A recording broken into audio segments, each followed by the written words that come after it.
مولانا خير الأنام محمد.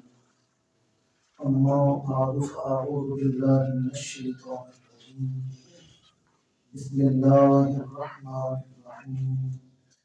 ثم أورثنا الكتاب الذي اصطفينا من عبادنا. صدق الله مولانا العظيم. إن الله وملائكته يصلون على النبي يا أيها الذين آمنوا صلوا عليه وسلموا تسليما. الصلاة والسلام عليك يا رسول الله وعلى آلك وأصحابك يا حبيب الله. الصلاة والسلام عليك يا خاتم النبيين وعلى آلك وأصحابك يا خاتم الناس. برادران اسلام، اللہ رب العزت کا بے حد و حساب فضل و احسان ہے کہ اس کریم ذات نے ہمیں نماز فجر کی ادائیگی کے بعد ماہ رمضان المبارک نزول قرآن کے اس مہینے کی پرنور صبحوں میں چند گھڑیاں درس قرآن حکیم کی اس خوبصورت محفل میں حاضری کا یہ موقع عطا فرمایا ہے. اللہ کریم ہمارا یہاں حاضر ہونا اپنی بارگاہ عالیہ میں قبول اور میں نے آپ ہوا کے سامنے قرآن مجید کا جو مقام تلاوت کیا ہے اس میں اللہ تعالیٰ نے چند ایک طبقات کا ذکر کیا ہے. پہلے تو اللہ تعالیٰ نے اپنی کتاب کی وارثوں کا ذکر کیا ہے. ثم أورثنا الكتاب الذي اصطفينا من عبادنا. اللہ فرماتا ہے پھر ہم نے اپنے بندوں میں سے اپنی کتاب کے وارثوں کو چن لیا ہے. ثم أورثنا الكتاب، کتاب کے وارث. ثم أورثنا الكتاب الذي اصطفينا. استفا یستفی، استفان کا معنی ہے چن لینا، چنا جانا، اور جسے چن لیا جائے اسے عربی لغت میں مصطفیٰ کہا جاتا ہے. ہمارے آقا کریم صلی اللہ علیہ وآلہ وسلم کی القابات ہیں، ان میں ایک لقب مصطفیٰ بھی ہے، اور اعلیٰ حضرت کا مشہور زمانہ سلام ہے مصطفیٰ جان رحمت پہ لاکھوں سلام، شمع بزم ہدایت پہ لاکھوں سلام. تو مصطفیٰ کا مطلب ہے چنا ہوا. اللہ نے حضور کو بھی چنا ہے اور حضور کی امت کو بھی چنا ہے. ہم بھی چنے ہوئے لوگ ہیں، لیکن فرق یہ ہے اللہ نے حضور کو چنا ہے تو ان کے درجے نبوت کے مطابق چنا ہے، اور حضور کی امت کو چنا ہے تو امتوں میں اعلیٰ ترین امت بنا کر چنا گیا. ہم منتخب لوگ ہیں، ہمیں چن لیا گیا ہے. اللہ تعالیٰ نے بڑا احسان کیا ہے امت محمدیہ پر کہ اللہ نے ہمیں منتخب کر لی ہے، چن لی ہے. اچھا، یہاں اللہ تعالیٰ نے ایک لفظ ارشاد فرمایا ثم أورثنا الکتاب، ہم نے کتاب کے وارثوں کو چن لیا ہے. دنیا میں آئلی مذاہب ہیں وہ تین ہی ہیں، یہودیت، عیسائیت اور اسلام. اچھا، آئلی مذاہب کے پاس، آئلی یعنی منزل من اللہ، جو نازل کی ہوئی، ان کے پاس کتابیں ہیں جنہیں آسمانی کتب کہا جاتا ہے، اور ان کا ماننا موجودہ شکل میں تو تحریف ہو چکی ہے، لیکن جب وہ اپنی اصل حالت میں تھی ان پر ایمان لانا بڑا ضروری ہے. ہم اکثر پڑھتے تھے آمنت باللہ و ملائکتہ و کتبہ، ہم اللہ پر ایمان لاتے ہیں، فرشتوں پر، رسولوں پر، آخر پر. ایمان مفصل اور ایمان مجمل پڑھایا جاتا تھا. آسمانی کتابیں اللہ تعالیٰ نے جو پہلی دین نازل کیا مخصوص وقت کے لیے تھا، پھر اسلام آیا قیامت تک کے لیے ہے. آج آپ کو پوری دنیا پھر کر دیکھ لے، آپ کو تورات کا حافظ نہیں ملے گا، انجیل کا حافظ نہیں ملے گا، بائبل کا حافظ نہیں ملے گا، زبور کا حافظ نہیں ملے گا. اور مشرق سے مغرب اٹھا کر دیکھ لیں، گلی گلی آپ کو قرآن کے حافظ نظر آئیں گے. کیوں؟ وجہ کیا ہے؟ اللہ فرماتے ہیں ہم نے اپنی کتاب کے وارثوں کو چن لیا. اورثنا، ہم نے اپنی کتاب کے وارثوں کو چن لی ہے، منتخب کر لی. حضرت حافظ ابن کثیر رحمۃ اللہ تعالیٰ کی تفسیر ہے، تفسیر ابن کثیر بڑی معروف ہے. اس میں آپ نے اس روایت کو لیا ہے کہ اللہ تعالیٰ نے حضرت موسیٰ علیہ السلام کے سامنے 9 دفعہ امت محمدیہ کا ذکر کیا. یعنی میرا اور آپ کا ذکر 9 دفعہ کیا ہے۔ اللہ نے 9 صفات بیان کی۔ یہ پوری حدیث مجھے یاد ہے لیکن ہے بڑی طویل اور وقت مختصر ہوتا ہے۔ تو اللہ تعالیٰ نے 9 دفعہ امت محمدیہ کی شان بیان کی۔ فرمایا وہ کثیر امت ہوگی، فرمایا اس امت کی شان یہ ہوگی کہ ان کی کتاب ان کے سینوں میں محفوظ ہوگی، ان کی سینوں میں محفوظ ہوگی۔ وہ حمد کرنے والی امت ہوگی، اٹھتے بیٹھتے الحمدللہ کہیں گے۔ کوئی حال پوچھے گا بھائی کیسے ہو؟ الحمدللہ۔ کھانا کھا لیا ہے؟ الحمدللہ۔ پانی پیئیں گے تو کہیں گے الحمدللہ، کھانا کھائیں گے تو کہیں گے الحمدللہ، سواری سے اتریں گے منزل پر پہنچیں گے کہیں گے الحمدللہ۔ تو حمد بڑی کثرت سے کریں گے، یہ ان کی صفات ہوگی۔ آگے اللہ نے 9 صفات بیان کی، یہ شان ہوگی، یہ شان ہوگی۔ آخری صفت کیا تھی؟ ایک صفت یہ بیان کی، فرمایا ان کے اعضائے وضو چمکتے ہوں گے۔ ابھی وضو کر کے بیٹھے ہیں نا، یہ جو اعضائے وضو ہیں، چہرہ، ہاتھ، پاؤں، یہ چمکتے ہوں گے۔ اور امام الانبیاء کا ایک لقب ہے قائد الغر المحجلین، چمکتے ہوئے چہروں کا سردار، یہ حضور کا لقب۔ ایک حدیث مبارکہ میں ہے امام الانبیاء نے فرمایا کل قیامت کے دن بڑی امت آئے گی۔ میں پوچھوں گا جبریل کیا یہ میری امت ہے؟ جبریل اس طرح کا نہیں آ سکتا۔ پھر حضور نے فرمایا میں دیکھوں گا جہاں تک آسمان کے کنارے یعنی جہاں تک نگاہ کام کرتی ہے ایک امت آئے گی، وہ میری امت ہوگی۔ صحابہ نے پوچھا یا رسول اللہ آپ اپنی امت کو پہچانیں گے کس طرح؟ فرمایا ان کے چہرے قیامت کے دن وضو کی وجہ سے جگمگاتے ہوئے، وضو کی وجہ سے چہرے روشن ہوں گے، چہرے نمایاں ہوں گے۔ اب قیامت کے دن جو حضور کی امتی ہیں ان کے اعضائے وضو چہرے چمکتے ہوں گے۔ تو روح ایمان سے بتائیں یہ شان ہے خدمت گاروں کی، سردار کا عالم کیا ہے۔ امام الانبیاء کا نور کتنا واضح ہو، کتنا ظاہر ہو۔ تو اللہ نے فرمایا پیارے موسیٰ کی شان یہ ہے کہ ان کے اعضائے وضو چمکتے ہوں گے، وہ حمد بڑی کریں گے۔ اللہ نے صفات بیان کی، ایک صفت یہ بیان کی، فرمایا هم الاولون والآخرون، وہ دنیا میں سب سے آخر میں آئیں گے، جنت میں سب سے پہلے داخل کیے جائیں گے۔ سب سے پہلے اب سنیں جس کے لیے میں نے بات شروع کی ہے، اللہ نے چن لیا، منتخب کر لیا۔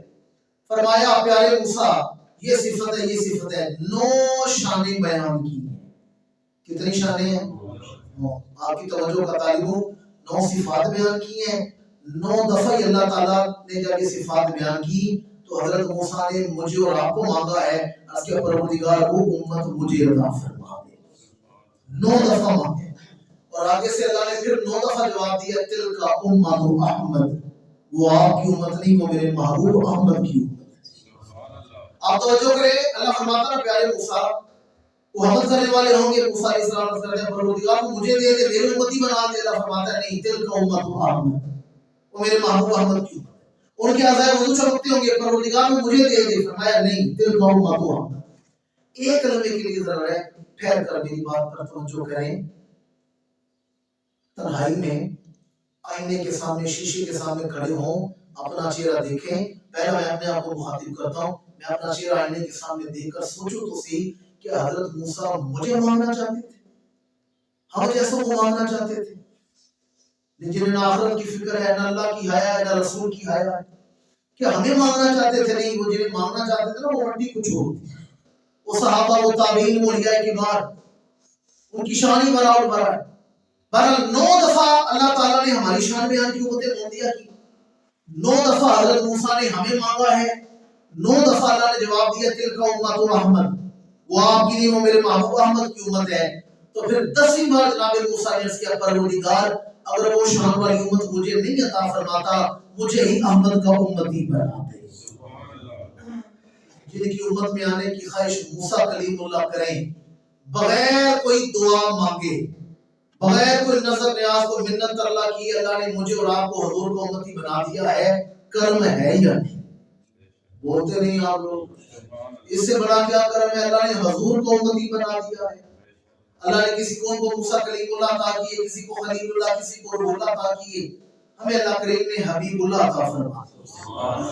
تو اللہ نے حضور کو چنا ہے، حضور کے درجہ نبوت میں، اور ہم غلاموں کو، گناہگاروں کو چنا ہے تو حضور کے امتی ہونے کے درجے۔ یہ تو ہو گیا اورسنا اور استفینا۔ اگلا حصہ اس پر میں نے 2-3 گزارشات پیش کرنی ہے۔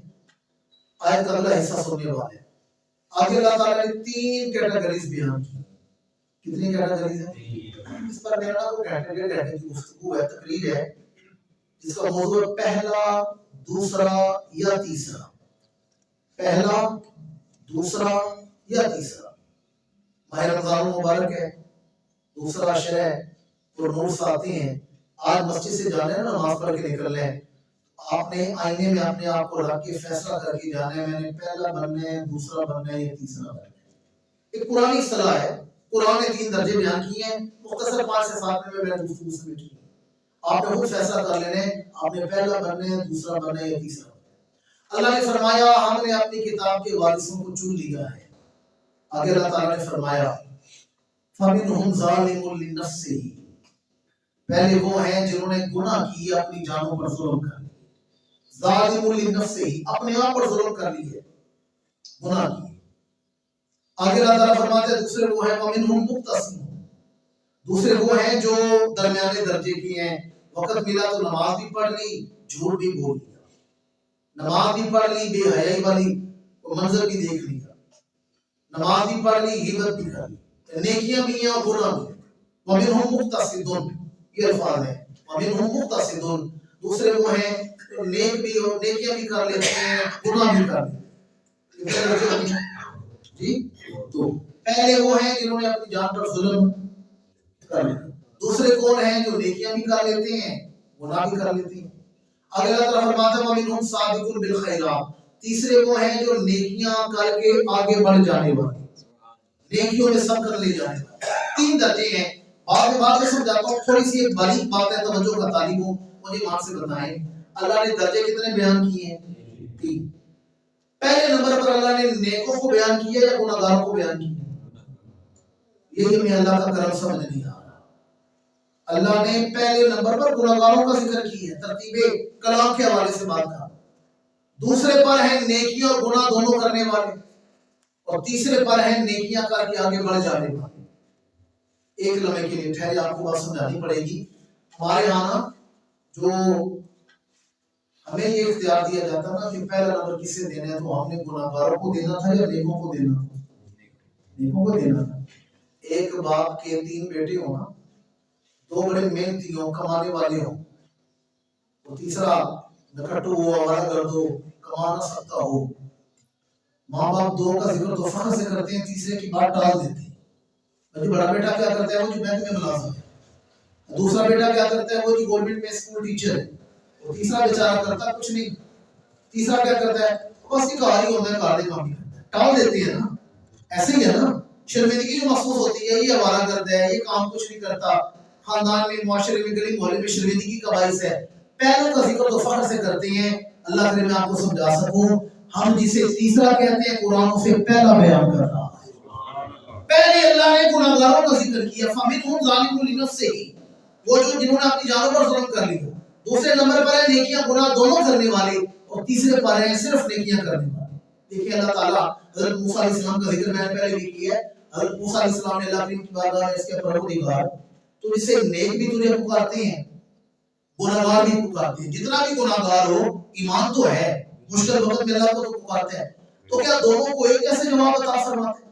ایک جیسا جواب ملتا ہے؟ میں نہیں موسیٰ، اگر مجھے نیک بلائے نا ایک دفعہ یا اللہ، تو میں ایک دفعہ کہتا ہوں لبیک یا عبدی، اے میرے بندے میں موجود ہوں، مانگ کیا مانگتا ہے. وہ ایک دفعہ بلاتا ہے، میں ایک دفعہ جواب دیتا ہوں. لیکن اگر مجھے گناہگار بلائے نا یا اللہ، تو پھر میں 3 دفعہ کہتا ہوں لبیک یا عبدی، لبیک یا عبدی، لبیک یا عبدی. 3 دفعہ. اس کا پروردگار نیک بلائے تو ایک بار، 3 بلائے، گناہگار بلائے تو 3 بار. فرمایا پیارے موسیٰ، نیک مجھے بلاتے ہیں نا، ذہن میں اپنی کو نیکی رکھ کے بلاتے ہیں کہ میں ہر سال اعتکاف بیٹھنے والا، میں ہر سال عمرہ کرنے والا، میں رمضان کا راشن ڈال کے دینے والا، میں یتیم بچیوں کی شادیاں کرانے والا، میں محلے میں رفائی. اس کے ذہن میں نا نیکی کا ایک بندے کے اندر نا فخر بھی ہوتا ہے، احساس بھی ہوتا ہے. تو وہ دل میں احساس لے کر مجھے بلاتا ہے کہ میں اللہ کی اتنی عبادت کرتا ہوں، اس مان پہ مجھے بلاتا ہے. گناہگار کے پاس نیکی تو ہوتی کوئی نہیں، وہ مجھے بلاتا ہے تو میری رحمت کی آس پہ مجھے بلاتا ہے. تو آس امید کے ساتھ مجھے بلاتا ہے نا، پھر میں بھی اسے ایک دفعہ نہیں 3 دفعہ جواب دیتا ہوں. اور ہمارے معاشرے میں ہمیں کہا جائے نا نمبر لگائیں تو ہم کیا کہیں گے؟ نیک پہلے نمبر پر ہیں، نیکیاں گناہ کرنے والے دوسرے نمبر پر ہیں، اور جو گناہ کرنے والے ہیں تو کسی قابل نہیں وہ تیسرے نمبر پر ہیں، اور جنہیں ہم تیسرا کہہ رہے ہیں قرآن انہیں پہلا کہہ رہا ہے۔ سیدہ عائشہ صدیقہ رضی اللہ تعالیٰ عنہ سے مروی ایک حدیث ہے، ایک مروی جناب ابو ہریرہ سے ہے، دونوں سے جو روایات ہیں دونوں ملا کر معنی آپ تک پہنچانے لگا ہوں۔ عبداللہ بن عباس سے مروی بھی ہے، ایک روایت سیدہ عائشہ صدیقہ سے بھی ہے کہ سیدہ عائشہ صدیقہ نے تو خیر کچھ اور بیان کی ہے، اس کے لیے وقت مجھے سمجھانے کے لیے چاہیے۔ عبداللہ بن عباس کے الفاظ سننے والے ہیں، آپ فرماتے ہیں امت محمدیہ کے 3 درجے ہیں، 3 درجے ہیں، نیکیاں کرنے والے، نیکیوں کے ساتھ گناہ کرنے والے، اور صرف گناہ کرنے والے، 3 درجے ہیں۔ آگے فرماتے ہیں تینوں ہی جنتی ہیں۔ کیا فرمایا؟ تینوں ہی۔ پوچھا گیا وہ کس طرح؟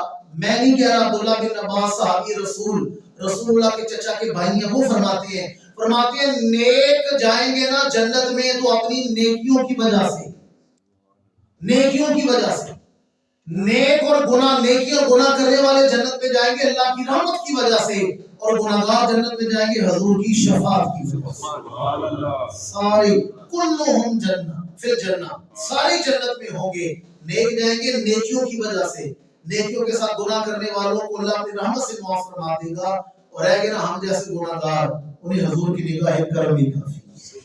میرے تو آپ کی سب کچھ ہے رحمت عالم، میں جی رہا ہوں زمانے میں آپ ہی کے لیے۔ اور روایات بھی میرے ذہن میں، لیکن درس قرآن کا وقت مخصوص ہوتا ہے، آج فیصلہ تو کر لیں، اگلی زندگی، پچھلی اللہ معاف کرے جو گزر گئی ہے، اگلی جو زندگی ہے ہم نے کون سا درجہ لینا ہے؟ گناہگاروں والا، نیک اور گناہ دونوں جو مکس ہیں وہ والا درجہ لینا ہے، یا اللہ کے احکامات پر عمل کر کے اللہ کے قرب کو حاصل کر کے صرف نیکیوں والا درجہ حاصل کرنا ہے؟ دیکھیں میرے آخری الفاظ ہیں، دنیا میں اللہ نے ہمیں دنیا میں بھیجا ہے، مولانا روم اس بات کو لکھا ہے، مولانا جلال الدین رومی، آپ فرماتے ہیں بادشاہ کو نا مداری کا تماشا بڑا پسند آیا۔ بادشاہ گزر رہا تھا، کیا دیکھا؟ مداری تماشا کر رہا تھا، بادشاہ نے کہا سواری دو، بادشاہ نے مداری کا تماشا دیکھا، بادشاہ کو بڑا پسند آیا، اسے کہا رات عشاء کے بعد میرے محل میں آنا، فجر کی اذان تک تیرے پاس وقت ہے، جو چاہے اٹھا کے لے جانا۔ بادشاہ مرضی کے مالک ہوتے ہیں، انہیں کون پوچھنے والا؟ عشاء کے بعد وہ مداری آ گیا، پھیلے اٹھائے ہوئے، نوکروں سے کہا کہ مجھے بادشاہ نے دن کو حکم دیا تھا آ جانا، مجھے اندر جانے دو، آ جاؤ اندر، ہمیں بھی حکم ہے مداری کو بھیج دینا۔ اب مداری بیچارہ جھونپڑی میں رہنے والا، کچے مکان میں رہنے والا، اس نے بادشاہ کا محل دیکھا تو محل کے حسن بھی کھو گیا، اور جب اس نے دیکھا نا ریشمی پردے دیکھے، مخملی بستر، ایرانی قالین، نیند سولی میں بھی آ جاتی ہے، اسے نیند آ گئی۔ سنو مؤذن نے پڑھا نا اللہ اکبر، اذان شروع ہوئی، دربان آگے بڑھے، انہوں نے اس مداری کو اٹھایا، دروازے کے باہر لا کے کھڑا کر دیا۔ مداری آنکھیں مار کے کہتا ہے مجھے کیوں باہر نکال رہے ہو؟ میں نے تو ابھی خزانہ بھی لوٹنا ہے۔ بادشاہ کا آرڈر نہیں پتا تمہیں، میں نے خزانہ بھی لوٹنا ہے۔ میں نے کہا تمہیں خزانہ لوٹنا تھا پر تیرا وقت پورا ہو گیا ہے، جو مہلت تجھے دی تھی وہ وقت پورا ہو گیا، بلا تشبیہ و بلا تمثیل۔ میری ساری گفتگو بھول جائیں، یہ بات یاد کر کے لے جائیں، اس دنیا کے بادشاہ نے ہمیں دنیا کے محل میں بھیجا ہے، جاؤ کہیں سے میری رضا کا خزانہ لوٹ کے لے آؤ، کہیں سے مجھے راضی کر لو، میری رضا کا خزانہ لوٹ کے لے آؤ۔ اور ہم مداری کی طرح دنیا کے محل کے حسن بھی کھو گئے ہیں، کوئی گاڑیوں کے پیچھے پڑ گیا ہے۔ آپ دیکھ لیں 2 مہینے پہلے الیکشن ہوا ہے، لوگوں نے کتنے مرے ہیں، کوئی منصب کے لیے، کوئی عہدے کے لیے، کوئی قیمتی گاڑیوں میں، کوئی لباسوں میں، کوئی اعلیٰ کھانے کھا کے خوش ہوتا ہے، کوئی سنگ مرمر کے محل بنا کر۔ ہم دنیا کے محل کے حسن بھی کھو گئے ہیں۔ ایک دربان آئے گا، ہمیں دنیا سے اٹھائے گا، قبر میں جا کے لٹا دے گا، اور پہلی رات ہم بھی آنکھیں مار کے کہیں گے ہمیں کدھر لے آئے ہو؟ پروردگار مجھے دنیا میں بھیج، میں تجھے راضی کر کے آؤں۔ ہمارا بھی حال مداری جیسے ہی ہے، پروردگار ہمیں دنیا میں بھیج، ہم تجھے راضی کر کے آئیں، نیکیاں لے کر قبر میں آئیں، اور منکر کہیں گے تُونے خزانہ لوٹنا تھا پر تیرا وقت پورا ہو گیا، جو مہلت تجھے دی گئی تھی وہ مہلت پوری ہو گئی ہے، لوہے لوہے پر لے پڑیے۔ یہ کھڑی شریف والے بابا کے دریا کے پہاڑوں کا ڈیر ہے، لوہے لوہے پر لے پڑیے، جے تود پانڈا پرنا، شام پہ بن شام محمد کر جانی میں ڈرنا۔ دل کے دریا کو کسی روز اتر جانا ہے، اتنا بے سمتنا چل لوٹ کے گھر جانا ہے۔ وہ تیرے حسن کا جادو ہو یا میرا ہمیں دل، ہر مسافر نے اسی گھاٹ اتر جانا ہے، اور میں کھلا ہوں تو اسی خاک میں ملنا ہے مجھ کو، وہ جو خوشبو ہے اسے اگلے نظر جانا ہے۔ دعا گو اللہ کریم ماہ رمضان کی جو دن رہ گئے ہیں ان کی قدر کرنے کی توفیق عطا فرمائے۔ وما علینا الا البلاغ۔